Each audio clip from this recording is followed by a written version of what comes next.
হ্যাঁ আরে দাঁত খেলাবো না তো কোনো কি এক যদি লাঠি খেলায় মারা কোম্পানি তুই চোখ গাড়ি চালাবি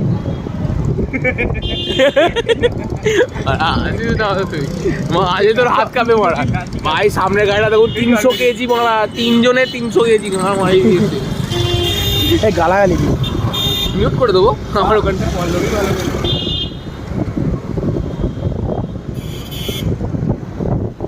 ভালো দেখিস বলে 300 কেজি 300 কেজি অনেক মাল 3 জনে 300 কেজি ডাক্তার আপু কি না একান্ত আপু এখন ডাক্তার একান্ত আপু দেখুন গাড়িটার অবস্থা দেখুন খাসির বিরিয়ানি গাড়িটার অবস্থা পেটন দিকটা দড়ি দিয়ে